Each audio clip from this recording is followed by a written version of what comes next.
A Catholic school wins the women's college basketball national title in a nail-biter last night, and another is going to play for the men's title tonight. Top-seeded Villanova plays for the men's championship. It faces number 3 seed Michigan. The Wildcats set an NCAA record for the most three-pointers in a season. They have made more than 450. And Notre Dame wins the women's championship on a three-pointer with 1/10 of a second remaining. Look at this shot by Arike Ogumbawale. She hit it in a 61-58 victory Sunday night over Mississippi State.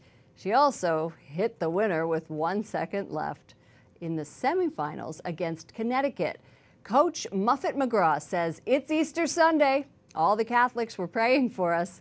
The Fighting Irish won their only other national title in 2001, also on Easter.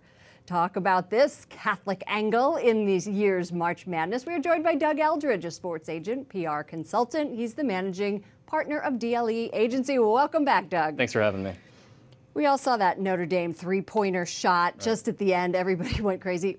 Was that divine intervention? Who am I to bet against the Irish on Easter Sunday? What a game. Tell us why Catholic teams are doing so well. You know this a lot better than I do, but last year a Jesuit school, Gonzaga, reached the men's title game. 2 years ago, Villanova won the title. Right. And now we've seen what we're seeing this year. Well, I think the Catholics as a whole in the sporting landscape are really on a run, no pun intended. I mean, look at this year's tournament alone. Half the number 1 seeds were Catholic, 8 of the 64 teams. Notre Dame just won, right? And all of this played out on Easter weekend, which couldn't have been a better backdrop. So all of the eyes, and more importantly, all of the hearts were in the right place. Let's talk about, speaking of hearts, 98-year-old Sister Jean Schmidt. What a story. I know, she was a team chaplain, she was the underdog, media darling. An unofficial scout as well. Oh yeah, right, exactly. One magazine called her, I think, the face of a tournament, and the Ramblers, the Loyola-Chicago Ramblers, were knocked out, but they did make it to the Final Four. Tell me about her. Why are the media so invested in her? Well, who would have thought that someone approaching 99 years old is ironically the face of the future? And I think in so many ways she can be as it relates to Catholic sports and Catholic schools in the broader NCAA landscape. The thing about Sister Jean, which is who we're talking about, her message and her authenticity, work, worship, win, her mantra, which has now been licensed to over 30 different items from bobbleheads to t-shirts to socks.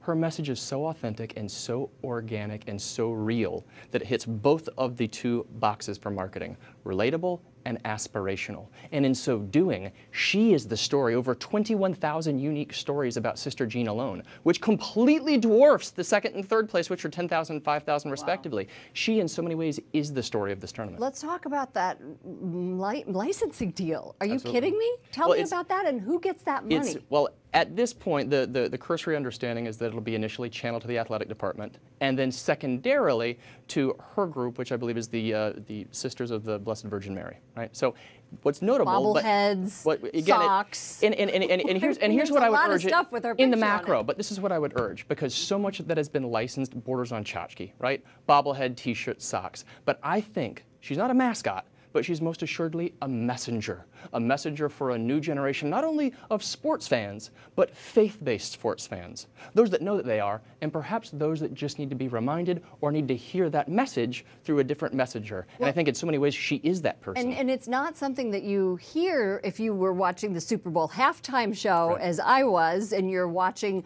a lot of other sporting events where messages of faith aren't often what are being talked about. And if there are faith issues, they are not talked about in the best light. A point of criticism, exactly. as a point of an aspirational point of admiration and something to work towards, right? And I think one of the things that was so neat is with this new CBS TNT media deal for NCAA, it's almost $1 billion a year for the NCAA, meaning the tournament, which means it's on tablets, it's on phones, it's on multiple screens. So her message, this is where I'm going, her message penetrated, perhaps most importantly, the millennial generation.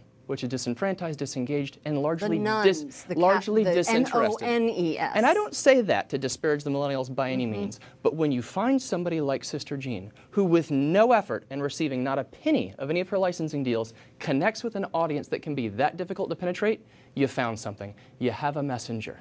And how appropriate is it that we're talking about Sister Jean on the 13th anniversary of arguably the most marketable person in modern day faith, and by marketable I really mean relatable, Pope John Paul. Doug Eldridge, managing partner at DLE Agency, thank you so much.